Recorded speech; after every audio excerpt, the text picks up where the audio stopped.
Ako si Kamaestro. Ibabahagi ko sa inyo ang isang kwento. Hango sa totoong buhay, simulan na natin. Ang ibig mong sabihin, nakipagkasundo siya sa demonyo. Sa murang edad. Paano niyang nagawa yun? Hindi ba nangangailangan ng matinding kapangyarihan at koneksyon ng pagsasagawa ng ritual sa pakikipagkasundo? Tanong ni Omar. Sa tingin ko naman, hindi pakikipagkasundo ang ginawa ni Marcus. Buong buhay ko siyang kasama. Ni minsan, hindi ko nakitang nagsagawa ng ritual si Marcus. Ewan ko lang kung may alam na ritual ng pakikipagkasundo yan. Tugon ni Luciano. Dahil wala itong natatangdaang ritual na ginawa si Marcus para makuha ang panig ng demonyong gabay. Sa totoo lang, ito ang kinakatakot ko, Luciano. Baka dumating ang panahon na hindi na makontrol ni Marcus ang kanyang gabay at tuluyan siyang lamunin ng kadiliman. Wika ni Omar. Sinisigurado ko sa'yo na hindi mangyayari ang sinasabi mo. Dahil ang aral na nakabalot sa pagkatao ni Marcus ay mula sa Diyos. Tugon ni Luciano. Muling binalikan ng dalawa ang binata upang tignan ang kalagayan. Nakahinga ng maluwag si Luciano dahil unti-unti nang bumubuti ang lagay ni Marcus. Makalipas ang 2 araw, laking gulat ng tauhan ni Omar. Dahil pagpasok nito sa silid na tinutulugan ay wala na ang binata. Dali-dali itong pumunta sa kubo ni Omar at pinaalam ang nangyari. Anong ibig mo sabihing wala na sa silid? Imposible. Mahina pa ang katawan nun. Hindi pa siya pwedeng maglakad-lakad. Wika ni Omar. Dali-dali niyang hinanap ang binata sa paligid ng baryo. Laking pasasalamat nito nang makita si Marcus na nakatayo sa lilim ng malaking puno ng lamyo. Ano bang ginagawa mo dito? Hindi ka pa pwedeng tumayo. Masyadong malakas ang kamandag ng balingayaw na pumasok sa katawan mo.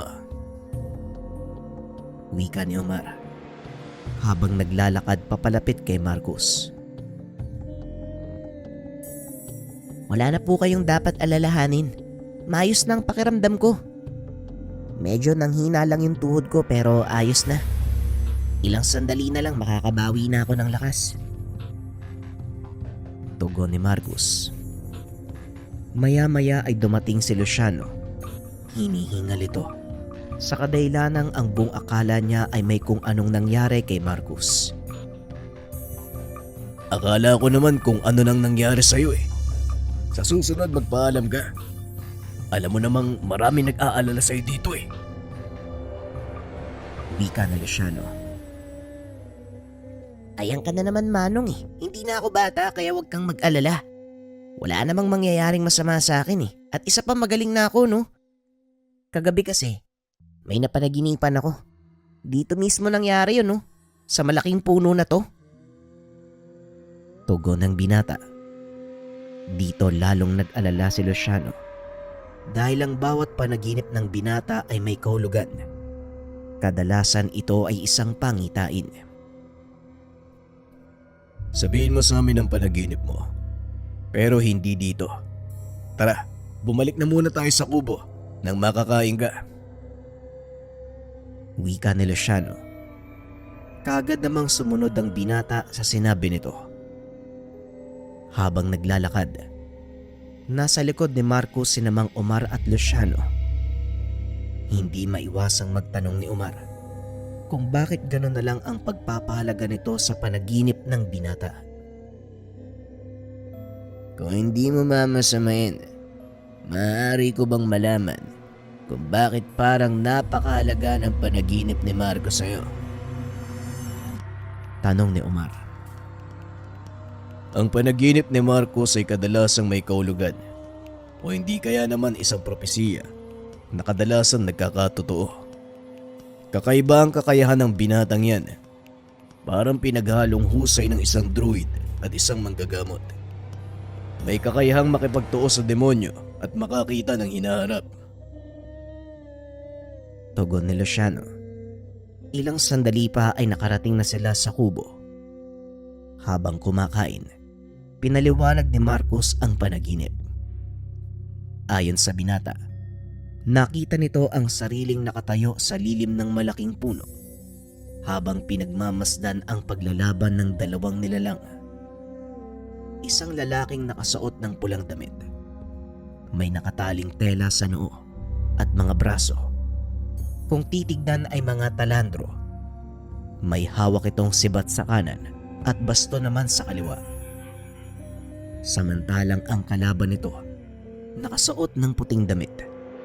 May mahabang balbas, walang hawak na sandata, at sa tuwing hinahawakan nito ang mga bagay sa paligid ay kagad nalulusaw. Kapag kinukumpas naman ng lalaki ang kamay, nagdudulot ito ng malaking pinsala sa katawan ng katunggali. Tuluyang natalo ng lalaking nakaputi ang lalaking nakapula. Nakalas ang lahat ng mga talandro at gamit nito sa katawan hanggang sa tuluyang mamatay.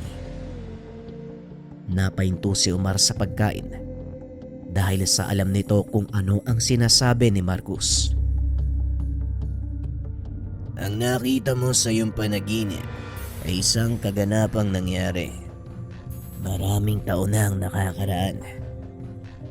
Bago pa man maitatag ang baryong ito, naglaban ang dalawang malakas sa Bertudes sa mismong lugar kung saan nakatayo ang malaking puno.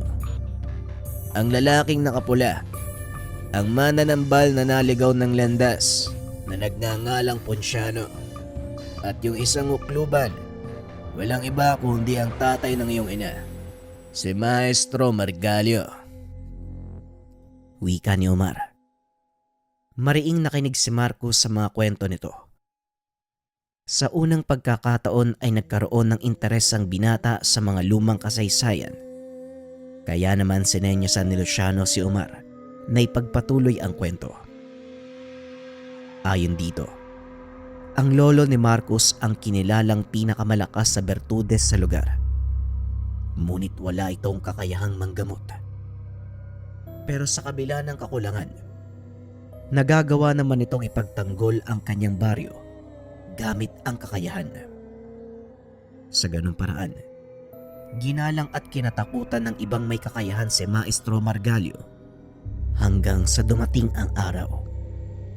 Ginulo ng isang manggagamot ang kanilang lugar. Alam nitong walang kakayahang manggamot ang tagapangalaga ng lugar na yun. Kaya gumawa ito ng paraan upang taniman ng sakit ang mga taong nakatira sa lugar. Walang nagawa si Maestro Margalio kung hindi humingi ng tulong sa mga kakilalang manggagamot. Ngunit wala ni isa sa kanila ang dumating para sumaklolo. Hanggang sa biglang nagpakita itong si Ponciano, nag-alok ng tulong. Hindi naman tumanggi ang maestro dahil na din naaawa ito sa sinapit ng kanyang baryo. Ngunit lingid sa kaalaman ng matanda na ang taong nag-alok ng tulong ay siya ding dahilan ng pagkakasakit ng mga taga roon. Ginamot nito ang mga tao at nakahinga ng maluwag ang maestro dahil gumaling ang mga taga-baryo. Ngunit laking gulat nito nang biglang maningil ang manggagamot. Wala nang nagawa ang mga residente kung hindi magbayad ng tinuturing nitong halaga. May ilang hindi nakapagbayad. Napansin ni Maestro Margalio na bumalik ang sakit ng mga ito. Sa pagkakataong iyon ay lalo pang lumala. Samantalang ang mga nagbayad naman ay tuluyang gumaling. Dito na nagsimulang maghinala ang maestro. Kaya naman binantayan nito ng mabuti ang manggagamot. Hindi nga nagkamali ang matanda dahil siya mismo ang nakarinig nang sabihin nito na pinagkakakitaan nila ang mga tao sa baryong iyon. Nagalit ng husto ang matanda. Kinumpronta si Ponciano. Pilit itong pinaalis sa baryo. Ngunit tumutol ang ilan sa mga residente, lalo na ang mga nagawa nitong pagalingin. Bakit kayo nagpapabulag sa maling paniniwala? Pinakitaan lang kayo ng kaunting kabutihan. Naniwala na kayo kagad. Wala kayong alam kung ano ang totoong nangyayari. Sinasabi ko sa inyo na ang taong nagpapagaling sa mga karamdaman ay siya ding nagbibigay ng sakit. Wika ni Maestro Margalio. Ngunit wala ni isa sa mga tao ang naniwala sa matanda. Mas pinanindigan ng mga tao ang isang manggagamot na noon pa lamang sumulpot sa kanilang baryo. Sa kabila ng ilang ulit na babala ng matanda, hindi pa rin naniwala ang mga taga-baryo. Patuloy na tinangkilik ng mga ito ang ginagawa ni Ponciano. Ngunit isang binata ang naniwala sa matanda. Ang tanging nakaligtas sa sakit na ibinigay ng dayuhang manggagamot. Ito ay walang iba kung hindi si Omar. Sa paglipas ng panahon, hinayaan lang ni Maestro Margalio ang mga taong maging bulag sa pag-asang isang araw. Magigising ang mga ito sa panlilin lang na ginagawa sa kanila ng isang huwad na mananambal. Ngunit habang tumatagal, lalo lang lumalala ang nangyayari. May ilang ding namamatay, lalo na ang walang kakayahang magbayad sa panggagamot. Dito na nagsimulang kumilos si Maestro Margalio. Nasa 15 taong gulang pa lamang si Omar ng mga sandaling iyon. Nakikita nito ang totoong nangyayari. Ngunit wala pang sapat na kakayahan si Omar upang tumulong sa kanya. Hanggang sa hindi na ito makatiis sa mga nagaganap, sinubukan nitong atakihin si Ponciano gamit ang natutunang aral kay Maestro Margalio.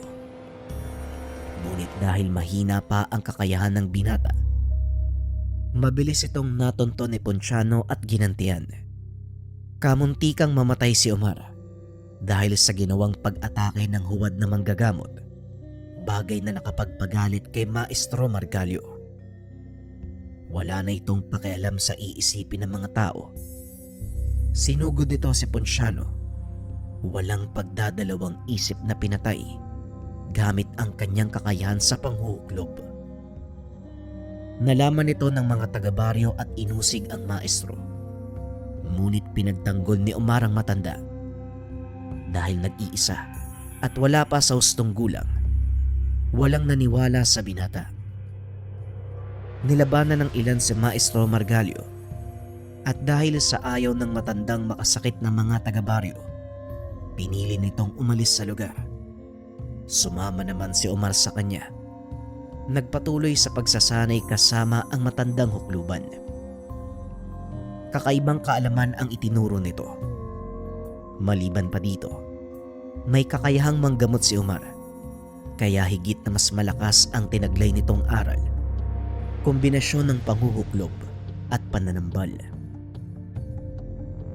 Tandaan mo, Omar, ang panghuhuklob, isang lumang kaalaman na maaaring maging sumpa o kagalingan. Nasa taong may tangan ng kaalamang ito kung paano niyang gagamitin ng kaalaman. Wika ni Maestro Margalio. Sa mga hindi nakakaalam, ang panghuklob, hindi likas na kaalaman. Ito ay isang sumpa mula sa mga bathala. Ang bawat kumpas o hawak ng isang hukluban maaaring magdulot ng kamatayan sa taong patutungkulan nito.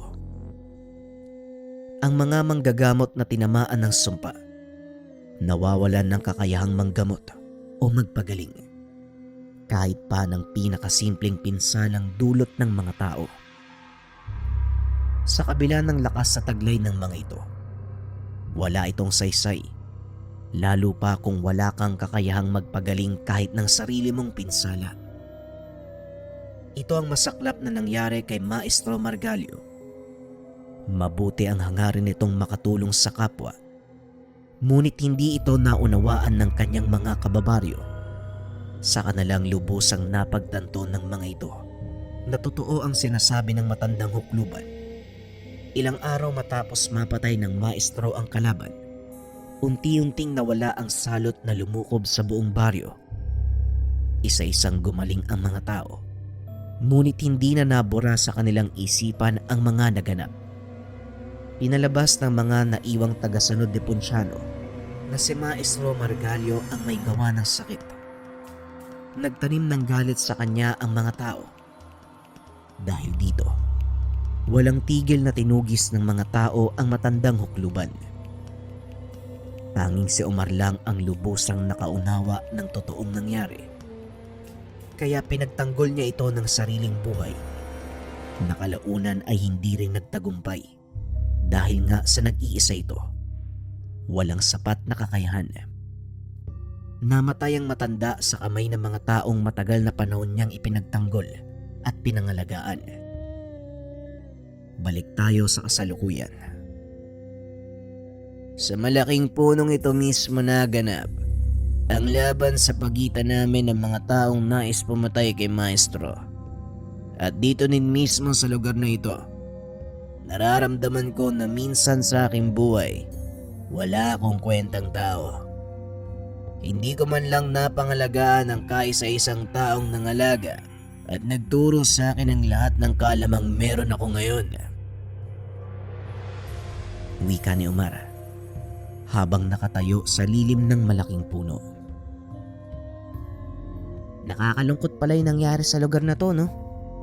Pero paano mong nakuha ang tiwala ng mga taong minsan ang lumaban sa inyo? Tanong ni Marcos. Umalis ako sa baryong ito ng ilang taon. Ginamit ko ang mahabang panahon upang magsanay. Pinaglaanan ko ng mahabang oras ang pagpapalago ng aking kaalaman hanggang sa naging handa na ako sa pagharap sa mga tao.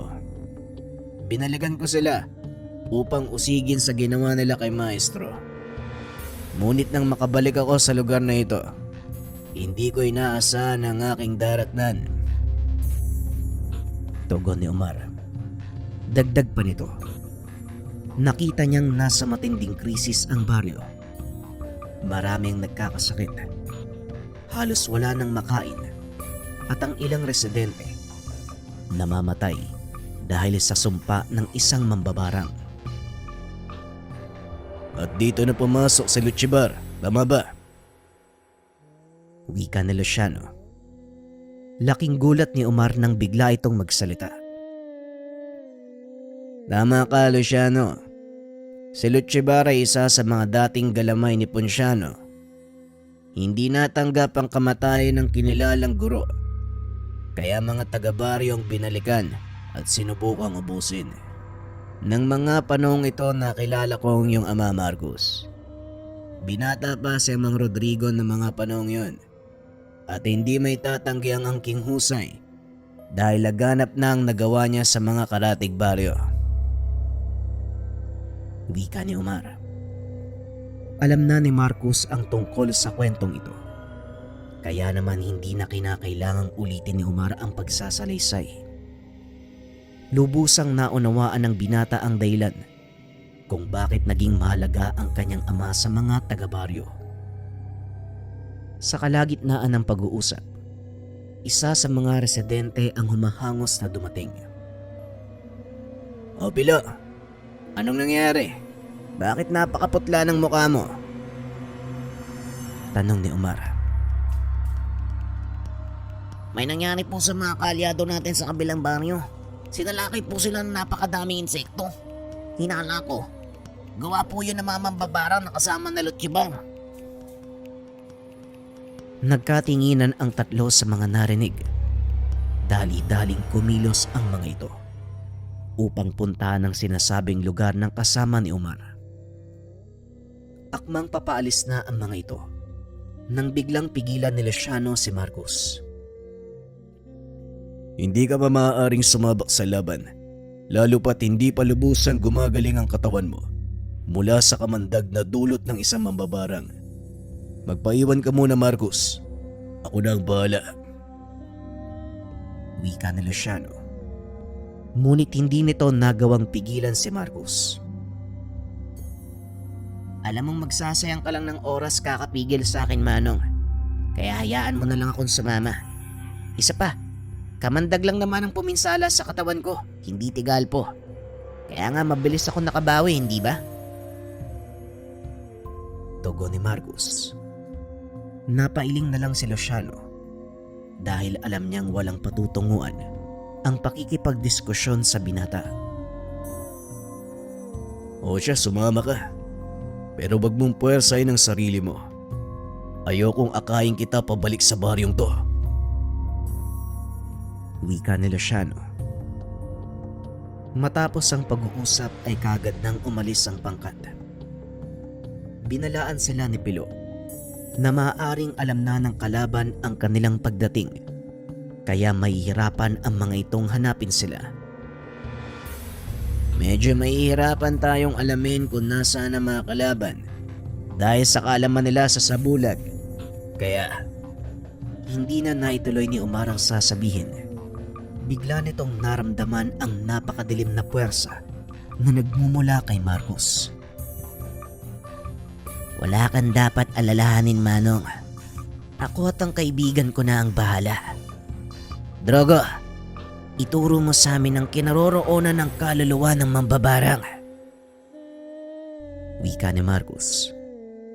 Nanlaki ang mga mata ni Omar nang biglang lumitaw sa tabi ni Marcos ang isang nilalang na may ulo ng dragon at katawan ng tao.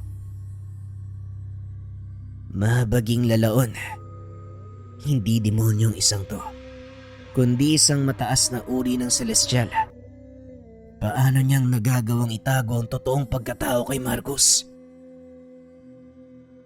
Wika ni Omar. Hindi ko din alam, Omar. Magpasalamat na lang tayo dahil kakampi natin ang isang to. Wika ni Luciano habang pinapanood si Marcos. Patuloy nitong kinakausap ang kaibigan na tila nakikipagkasundo. Ilang sandali pa ay tumawa ito ng malakas at biglang naglaho. O Marcos, anong gagawin ng isang yun? Saan siya pupunta? Tanong ni Luciano. Malalaman natin mamaya ang resulta. Sa ngayon, antayin na lang muna natin yung pagbabalik ni Drogo. Tugon ni Marcos.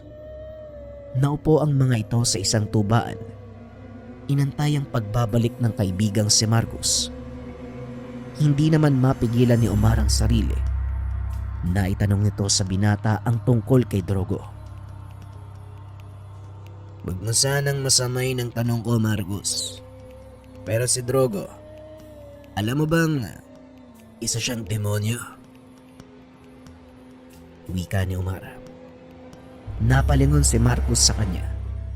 Tumawa ng malakas.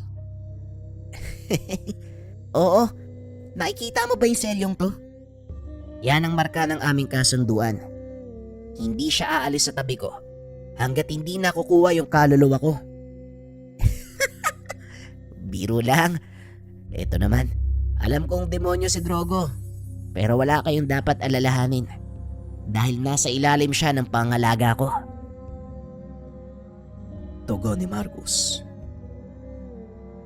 Hindi naman sa nag-aalala kami, pero hindi mo din maaalis sa amin ang takot na baka sa bandang huli, konsumuhin ka ng kadilimang bumabalot sa kanya. Muling wika ni Omar. Hindi mangyayari yun.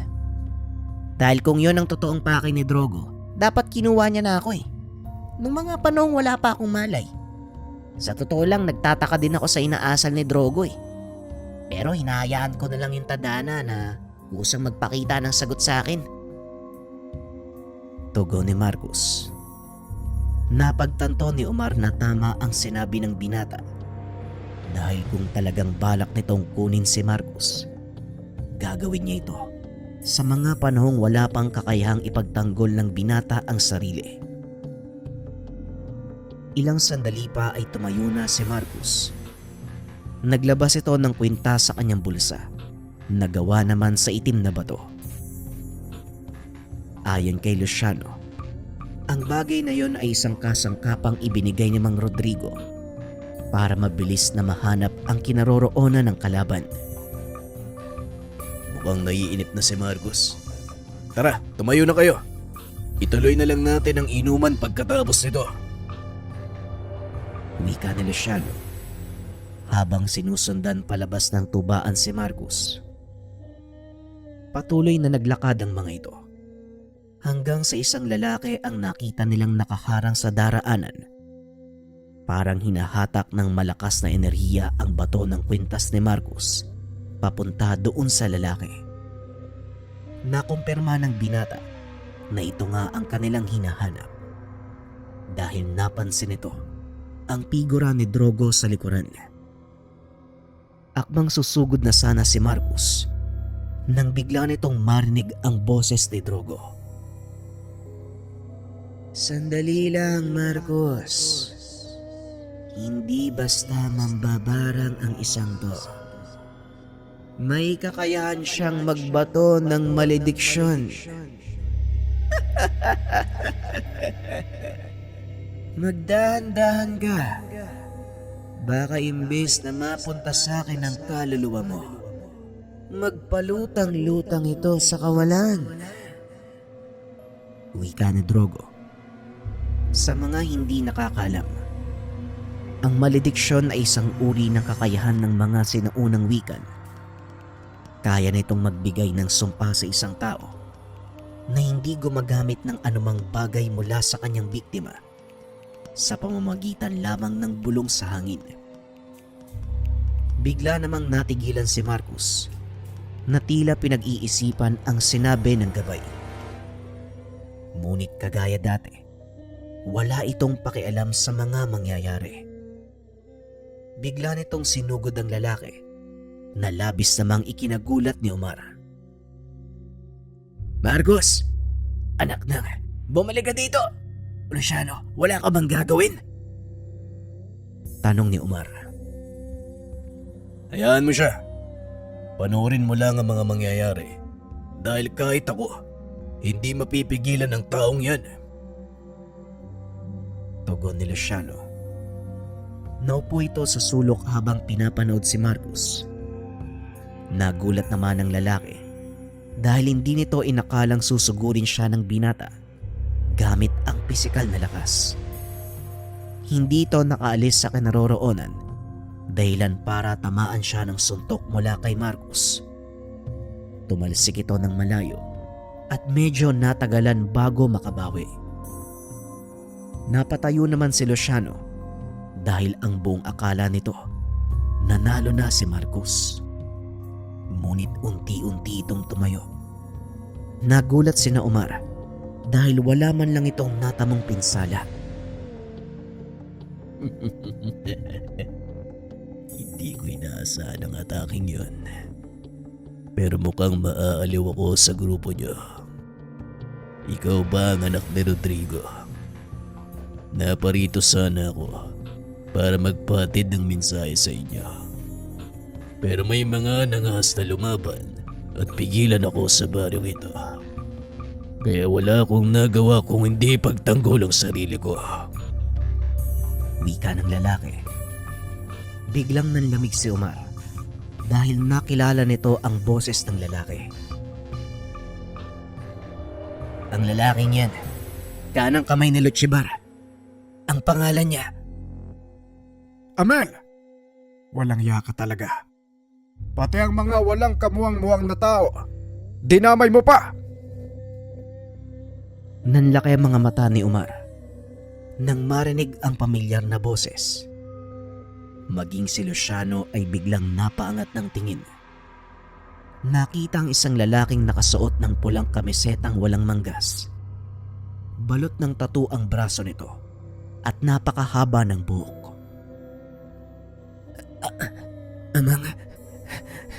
Amang Rodrigo! Wika ni Omar. Huwag mo nang itanong kung ano ang ginagawa ko dito, Omar. Dahil alam mo sa sarili mo ang dahilan. Ayan, nakatayo sa harapan nyo. Tugon ni Rodrigo, ang tatay ni Marcos. Bakit? Bakit ba laging napuputol ang sasabihin ko dito? Masaya ako makita ka, Manong Rodrigo. Pero anong ginagawa mo dito? Tanong ni Omar. Gaya ng sinabi ko, dahil sa taong yan, kung bakit ako nandito. Luciano, anong ginagawa mo? Bakit hinahayaan mo lang na makipaglaban itong si Marcos? Tugon ni Rodrigo. Napakamot naman ng ulo si Luciano. Para namang hindi mo kilala ang anak mo, Amang. Hindi ko mapipigilan ng isang yan. Kung matigas ang ulo mo, Mas matigas yung ulo ng anak mo. Pabulong na wika ni Luciano. Ibinaling naman ni Rodrigo ang tingin sa anak na nooy nag-uusal ng dasal na pang-atake. Marcos, tumigil ka ha? Hindi mo kakayanin ang lakas ng taong yan. Napalingon si Marcos. Ngumiti ng nakakaloko. Pwede ba, tanda? Huwag kang makialam. Ang tagal mong nawala tapos ngayon. Kung kailan ako nagsasaya, doon mo ko aawatin. Tugon ni Marcos. sabi ko sa'yo, Manong hindi mo maaawat ang taong yan. Wika ni Luciano. Napailing naman si Rodrigo. Kaagad binato ng dasal na panggapo si Marcos. Luciano, damputin mo ang batang yan at ilayo dito. Wika ni Rodrigo. Kaagad naglakad papunta sa kinaroroonan ni Marcos si Luciano. Ngunit nang malapit na ito, bigla namang nakalas ang dasal na ibinato ni Rodrigo. Ay tanda, pwede bang wag kang makialam? Wika ni Marcos. Nagulat si Rodrigo sa naging pagbabago ng lakas ni Marcos. Malaki na ang tinaas ng level ni Marcos simula nang mawala ka, Manong. Hindi na siya ang batang iniwanan mo na kaya mong pagsabihan at mapipigilan. Wika ni Luciano. Alam kong darating ang oras na ito. Natutuwa ako dahil umunlad ang anak ko sa larangang pinamana ko sa kanya. Tugon ni Rodrigo. Hindi ba napakagandang tignan? Muling nagkita ang mag-ama. Sakto ang plano ko. Hindi ko alam na napakahina pala ng utak mo, Rodrigo. Hindi mo man lang naisip na ipinatid kita sa sarili mong patibong. Wika ng lalaking si Amel. Naputol ang pag-uusap ng tatlo nang biglang kinumpas ni Amel ang kanyang kamay. Nagdilim ang paligid at tila huminto ang takbo ng oras. Biglang lumitaw si Drogo sa harap ni Marcos. Ay, kutong lupa. Sa pagkakataong ito, makinig ka sa tatay mo, Marcos. Hindi mo kakayanin ang lakas ng isang to. Biglang natigilan si Marcos dahil seryoso ang mukha ni Drogo. Kaagad umatras ang binata. Nalabis namang ipinagtaka ni Rodrigo dahil nakinig ito sa sinabi ng gabay. Ano bang meron? Bakit ba ayaw niyo kung makasagupa ang isang yan? Tanong ni Marcos. Mamaya ko na ipapaliwanag sa'yo. Sa ngayon, umatras ka na muna. Tugon ni Drogo. Bigla nitong ibinuka ang mga pakpak para magsilbing pananggalang sa anumang ataking ibabato ni Amel. Mabilis namang hinila ni Luciano ang binata Sa pagkakataong iyon, sumunod naman ito. Matapos masiguradong malayo na si Marcus, kaagad nagpakawala ng malakas na enerhiya ang nilalang, dahilan para lalong mapalayo sa kanya ang mag-ama. Kasabay nito, naramdaman din ni Marcus ang malakas na enerhiya. Lumalabas sa suot niyang medalyon. Sumasagot ito sa pulso na enerhiyang inilalabas ni Drogo. Kaya hindi mo pwedeng labanan ang isang yan. Dahil hindi siya pangkaraniwang tao. Oo, malakas ka. Pero mas malakas ang demonyong nakipagkasundo sa kanya. Si Amel ang bunga ng kasunduan ni Luchibar at ng isang malakas na demonyo. Naparito siya para tuluyang ubusin ang mga taong narito. Wika ni Rodrigo. Dagdag pa nito, sa bawat tao o nilalang na mapapatay nito, lalong lumalakas ang kapangyarihan ni Amel. At sa oras na isang celestial o demonyo ang mapatay ng nilalang, unti-unti siyang lumalapit sa pagiging immortal. Nagulat si Marcus at Omar sa sinabi ni Rodrigo. Hindi nito akalain na yun pala ang totoong pakay ni Amel, ang lipunin ang lahi ni Rodrigo. Anong nangyari kay nanay? Wala na ba talaga siya? At bakit nandun siya sa impyerno, tay? Tanong ni Marcus. Pinili kong ikulong ang nanay mo sa impyerno para maprotektahan siya laban kay Luchibar. Sa oras na makuha nito ang kaluluwa ng iyong ina, makukumpleto na ang kanyang pag-aalay at hindi na mapipigilan ang pagiging immortal ng taong yon. Wika ni Rodrigo. Dito unti-unting naunawaan ni Marcus ang lahat. Kahit papano, nakaramdam ito ng pag-asang makakasama muli ang kanyang ina. Biglang natigilan ang lahat nang maramdaman ang kakaibang enerhiya na nagmumula sa pananggalang na ginawa ni Drogo. Unti-unting humupa ang usok at alikabok. Tumambad sa mga ito ang nakakabulag na liwanag mula sa gabay. Nanlaki ang mga mata ni Marcus nang unti-unting lumabas ang 4 na malalaking pakpak. At kagaya ng lawin, nagbago ang kulay ng baluti ni Drogo.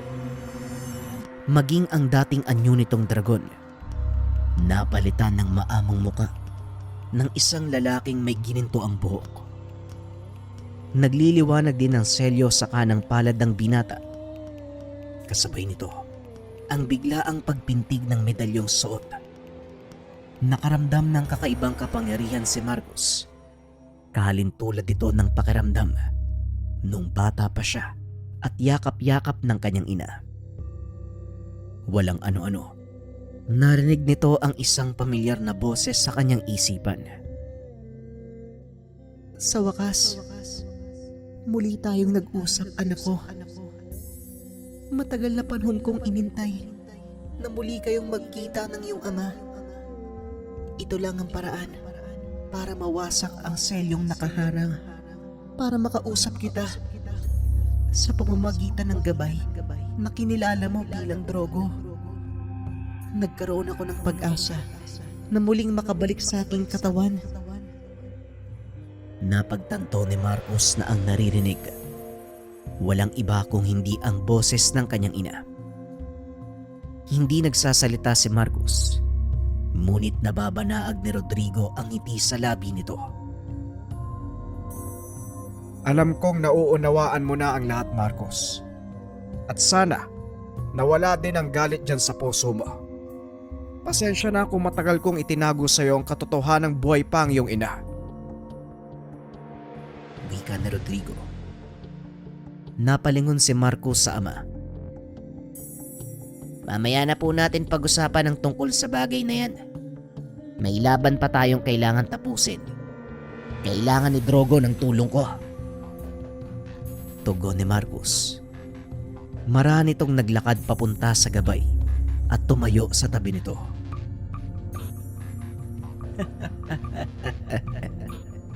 Ngayon nauunawaan mo na kung ano ang totoong naganap Sana lang hindi ka nagtanim ng galit sa akin.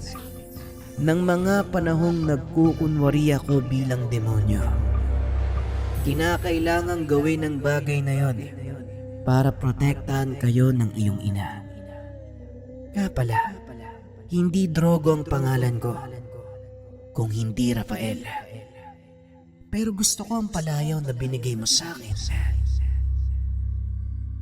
Wika ni Rafael, ang gabay na arkanghel. Ang totoo, may hinala na ako tungkol sa totoo mong pagkakakilanlan.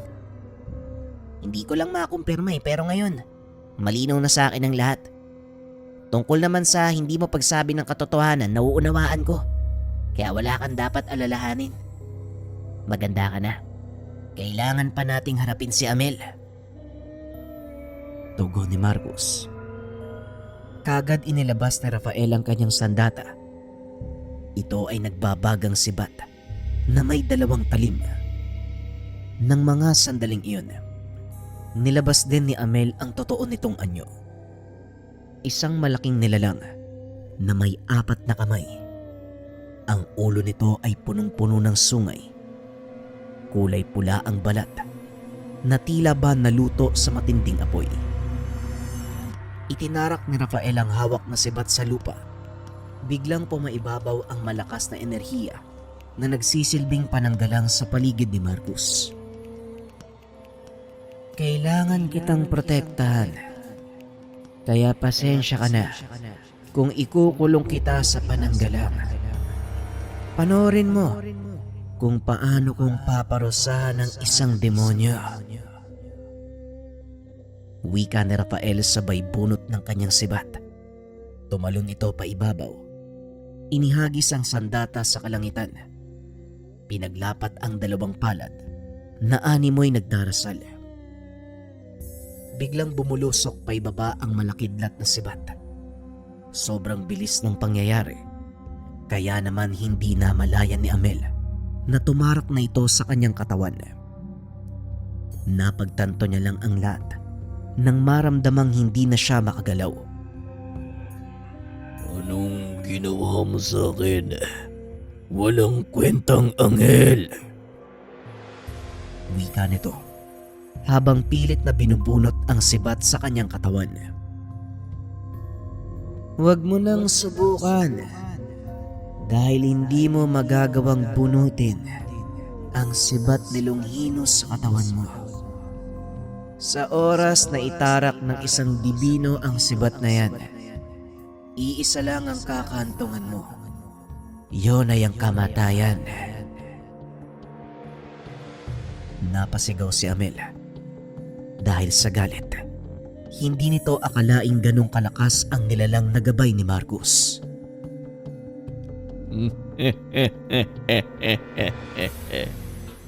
Sa ngayon mananalo ka. Kaya namnamin mo ang tagumpay na yan. Dahil hindi magtatagal, malalaman ni Luchibar ang pangyayaring ito. Matutuntun niya ang kinaroroonan ng iyong ina.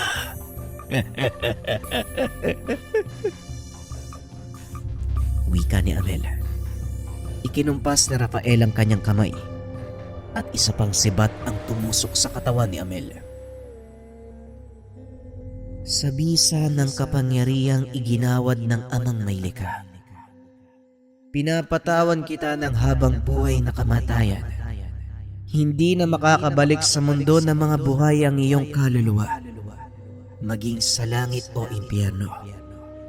Hindi ka maaaring pumunta.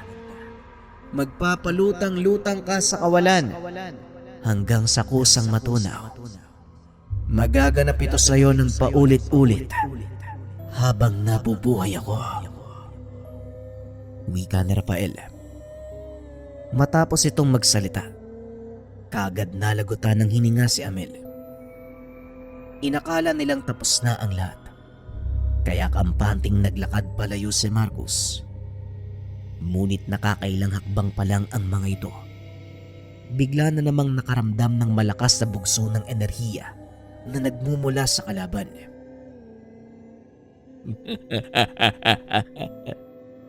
Inakala mong ganun lang kabilis na magapi ang isang kagaya ko. Pasensya na, pero nagkakamali ka. Nilingon ni Marcus ang kalaban.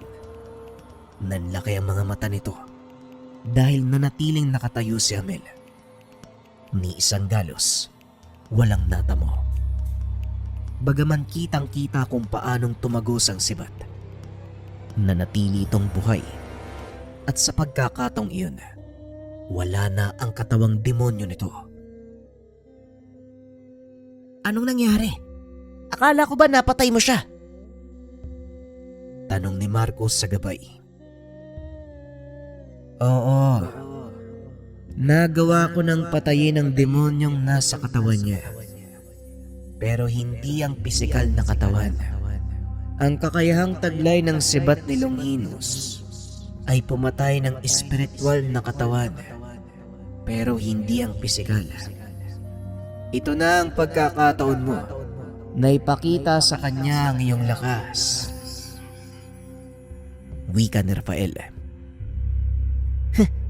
Kung ganon, matitikman ng taong tuwang parusa na dulot ng medalyon ng 7 arkanghel.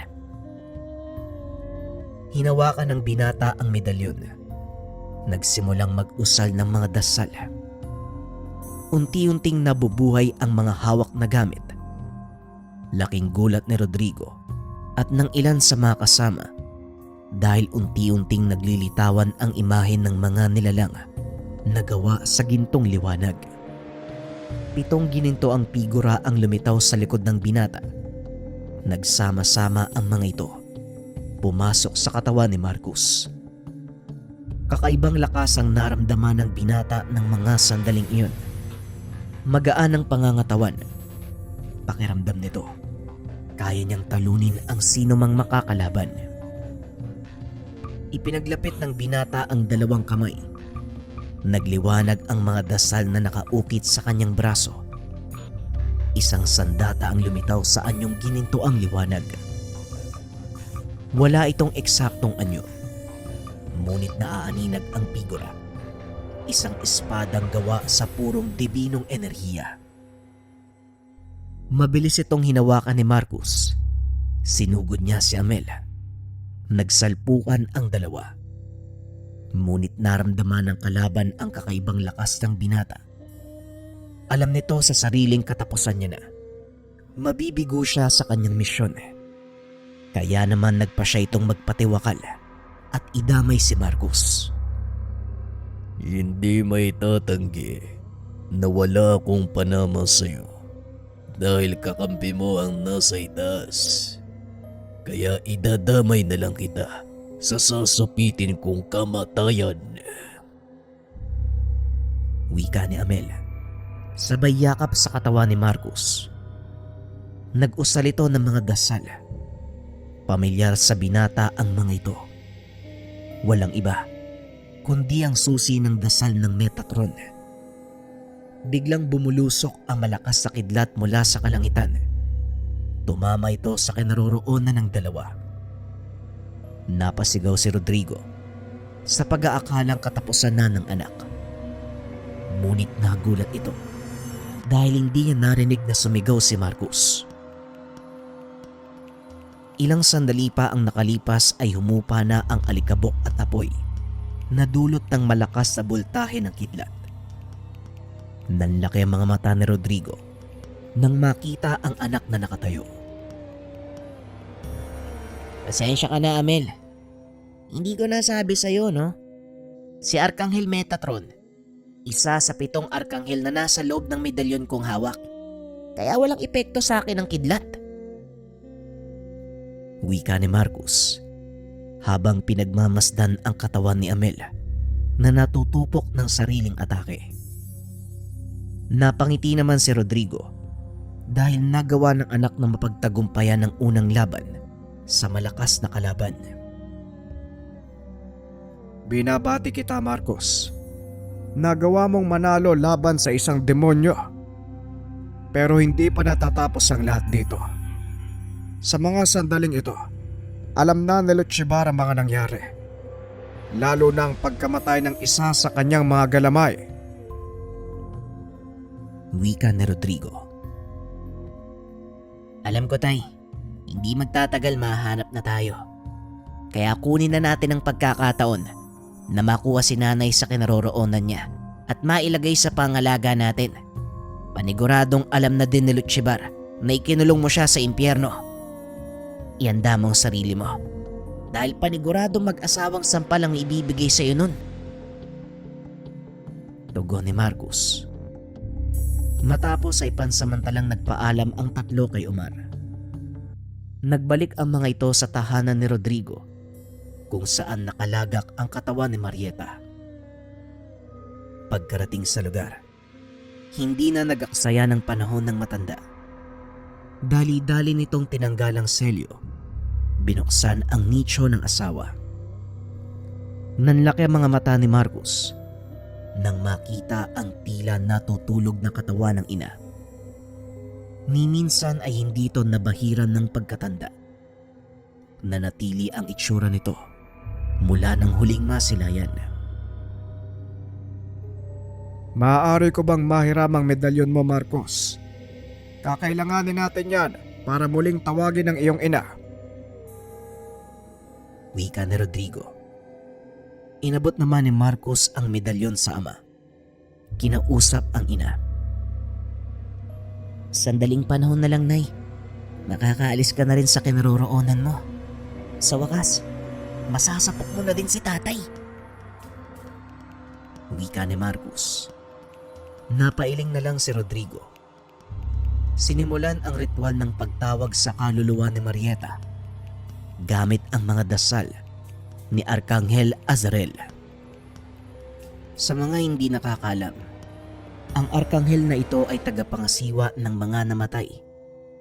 Siya ang naghahatid sa mga ito sa huli nilang hantungan dahil isa sa 7 gabay ng 7 Arkangeles.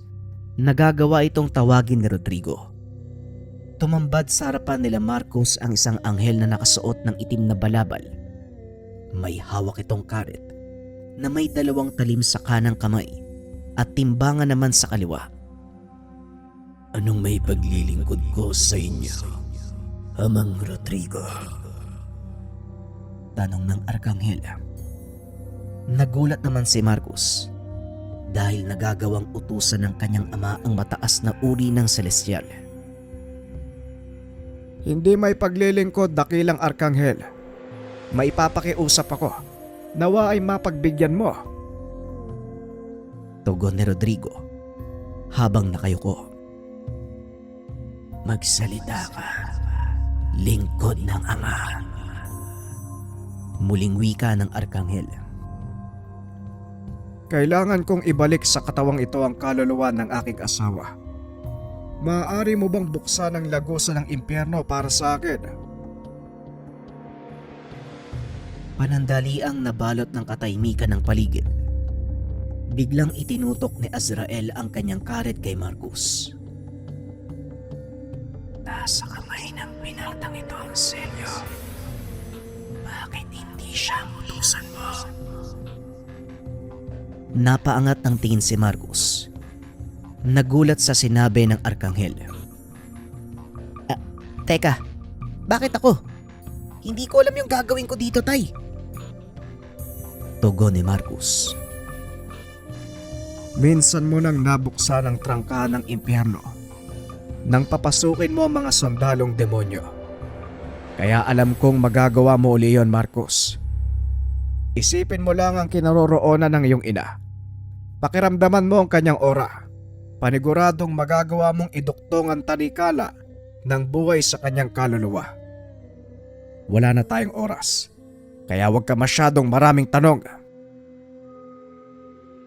Huminga ng malalim si Marcus. Inilapat ang kamay na may nakaukit na selyo sa dibdib ng ina. Ipinikit ng binata ang mga mata. Pinakiramdamang mabuti ang paligid, sabay banggit ng pangalan ng kanyang ina. Nakita nito si Marieta na naglalakad. Naramdaman din ng ina ang kanyang presensya. Inunat nito ang kamay. lumabas mula sa kawalan ang kulay gintong kadena. Hinawakan nito ni Marieta.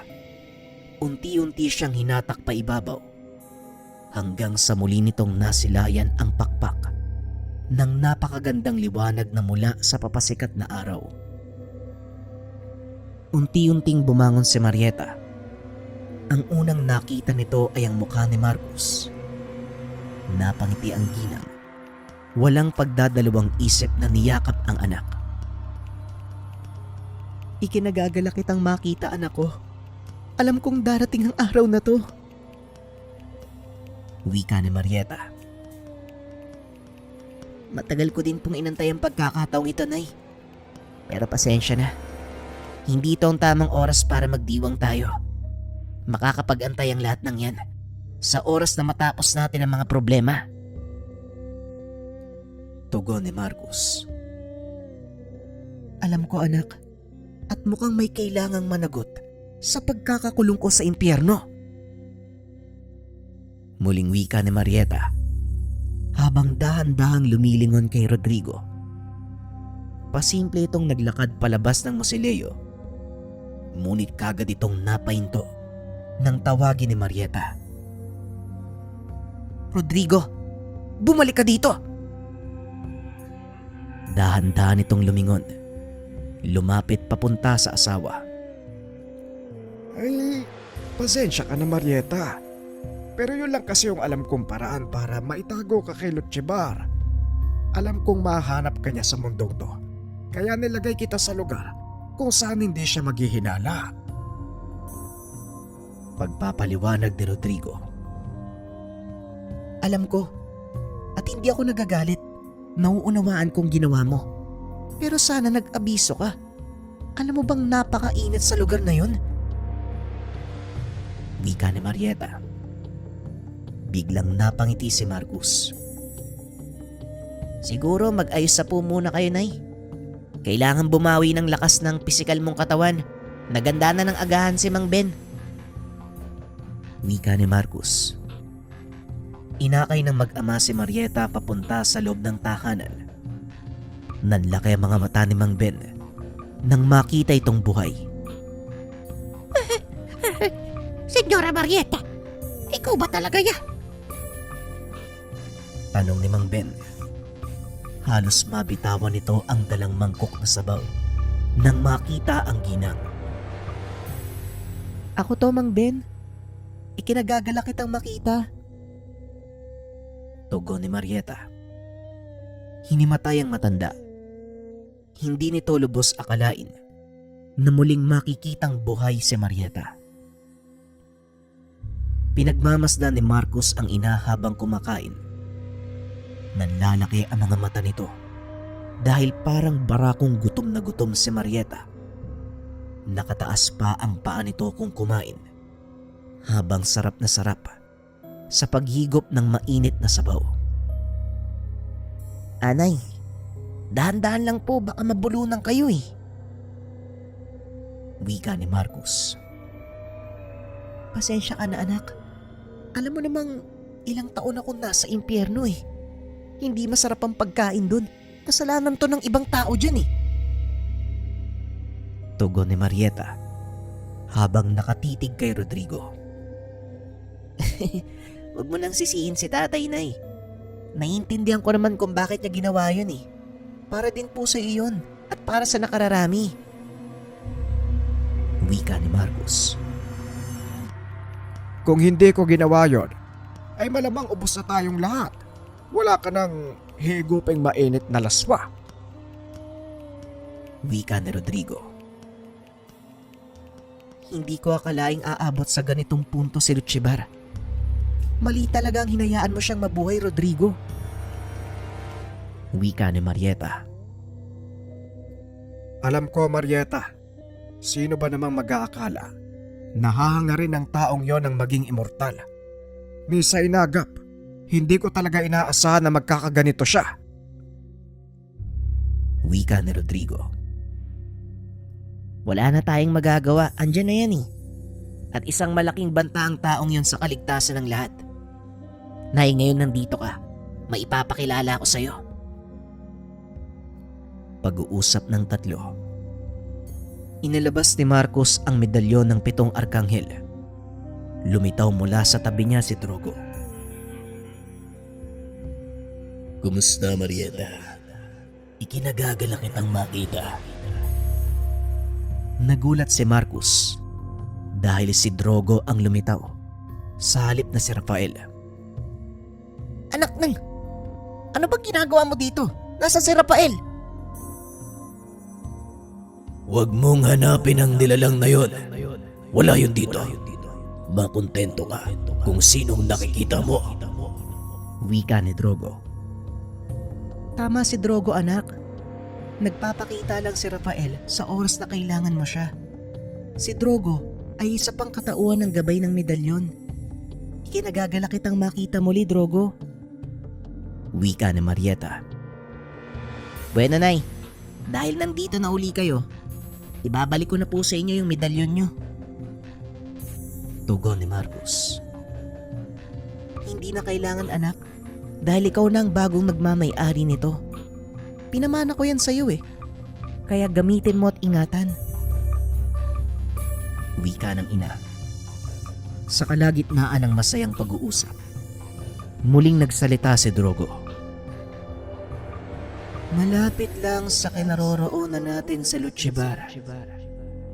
Alam kong anumang oras, maaari siyang sumugod.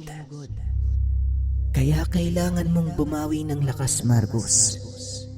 Masyado mong nagamit ang enerhiya mo nung nakaraang labanan.